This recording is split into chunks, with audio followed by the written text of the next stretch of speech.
সুপ্রিয় দর্শক আসসালামু আলাইকুম, কেমন আছেন সবাই? এই যে দেখুন আমার মেয়েরা রুমের অবস্থা কি করে রেখেছে, একদম খারাপ অবস্থায়। এই যে দেখুন এগুলো সব এখন আমাকে সব কিছু গুছিয়ে করতে হবে।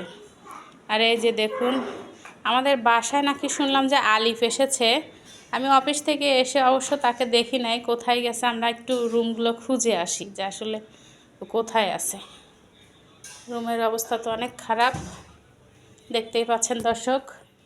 এই যে দেখুন আসলে বাচ্চা কাচ্চা থাকলে যা হয় রুমের ভিতরে। তো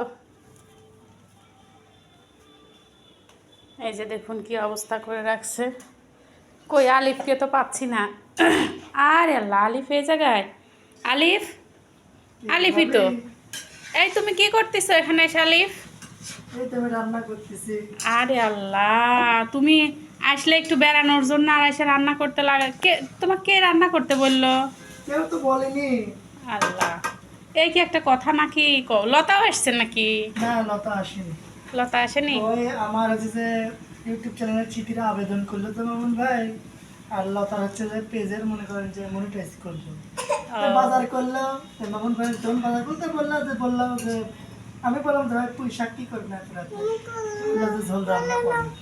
তো দেখি এখানে মানে আপনার কাটে সব কিছু রেডি করতেছেন। তো ভাবলাম যে আচ্ছা আমি রান্না করি, ভাবি তো না এই সুযোগে আমি রান্না করি। ভাবি চমকে যাবে যে রান্নাটা কে করলো, তাই আর কি আমি এখানে রান্না করতে যাচ্ছি, বুঝছেন। তোমাকে অনেক অনেক ধন্যবাদ। আসলে তুমি যে আমার কষ্টটা বুঝতে পারছো, আসলে এরকম কষ্ট তো কেউ বুঝতে পারে না, বুঝছো। এই অফিস করে এসে আবার রান্না বান্না বাচ্চা সামলানো, মানে সব কিছু একদম আমি মানে প্যারায় পড়ে যাই, বুঝছো। আসলে আমি এই জায়গায় শাকগুলো কাটে রাখছিলাম। দর্শক দেখুন আলিফ এখানে ভাতও বসাই দিছে। বাবা, আলিফ আমার ভাত রাইস কুকারে ভাতও বসাই দিছে। এত বড় সৌভাগ্য আমার আজকে, আমি আলিফের হাতে রান্না খাবো। এই যে দেখুন দর্শক, আলিফ এখন পুঁই শাক রান্না করতেছে। আমরা এখন আলিফের হাতে পুঁই শাকের ঝোল খাবো, তাই না? ঝোল খাবা? মানে সবাই মনে করেন যে এতদিন আমার রান্নার ব্লগ দেখে, বুঝছেন। হ্যাঁ, মানে কারো মনে করেন খাওয়ার ভাগ্য হয় না, সবাই ভালো যদি খাইতে পারতাম। তো ভাবলাম যে যেহেতু আজকে আমি ভাবি এখানে আসছি, তাহলে মানে ভাবি এখানে রান্না করি, ভাবি আজকে আমার হাতে রান্নাটা খাই যে কিরকম। ঠিক আছে, আজকে আমরা আলিফের হাতে রান্না খাবো এবং দর্শকদের দেখাবো যে আলিফ রান্না করছে। তা আলিফ, এই গরমের মধ্যে হচ্ছে তোমার রান্না করা লাগবে না, হ্যাঁ তুমি যাও। না, গরম লাগতেছে না, এই তো জানলা খোলা, জানালা তো খোলা আছে, সুন্দর বাতাস আসতেছে। তারপরে তুমি যাও, আমি রান্না করি, তারপরে হচ্ছে তুমি খাওয়া দাওয়া করে নি, বাকিটুকু আমি করি। আসো, তুমি আসো, যা ফ্যানের নিচে বসো। আর না হলে কি একদিন আমি রান্না করে খাওয়াইলাম আপনাকে, তো সমস্যা কি তাতে বলেন? না, তা তো সমস্যা নাই। আসলে কি রকম জানি দেখা যায় তুমি আমাদের বাসায় এসে রান্না করতেছো। এটা কোনো ব্যাপার না, বুঝলেন।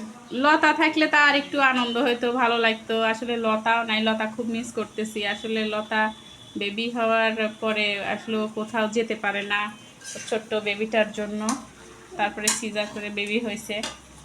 তো যাই হোক, লতা ভালোই আছে না? হ্যাঁ, ভালো আছে। তোমার বাবু ভালো আছে? সবাই আলহামদুলিল্লাহ ভালো আছে, বাবু একটু অসুস্থ তো। বাবু কি হয়েছে?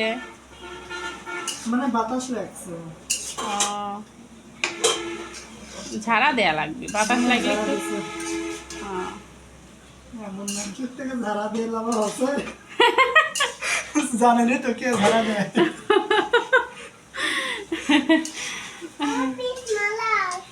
যাই হোক, রান্না দেখি কত দূর হয়ে গেছে। এই তো হয়ে গেছে, একটু ওইটা ঢেকে দিলেই হয়ে যাবে। একটু ঢেকে দাও, হয়ে যাবে। আসলে আলিফের হচ্ছে আমরা রান্নার ভিডিও দেখি মাঝে মধ্যেই, যে লতা রান্না টান্না করে খাওয়াই। লতা যখন প্রেগনেন্ট ছিল, অসুস্থ ছিল, লতা তো তখন কাজকর্ম করতে পারতো না, আলিফই রান্না করে করে খাওয়াতো, তাই না আলিফ? আর আসলে লতা অনেক ভাগ্যবতী যে আলিফকে পেয়েছে এমন একটা স্বামী। আর আমার এই স্বামীরে তো মনে করে যে গিলাস কিন ভরেও পানি খায় না। স্বামীর আছে গ্লাস কিন ভরিয়ে আছে, তার সামনে দিয়ে আসা লাগে। আর আলিফ, লতা কত ভাগ্যবতী দেখছেন। তো যাই হোক আলিফ, তোমার হাতে রান্না খাবো আজকে আমরা। ভালো থাকো, সুস্থ থাকো। ঠিক আছে, তুমি ফ্যানের মধ্যে যাও।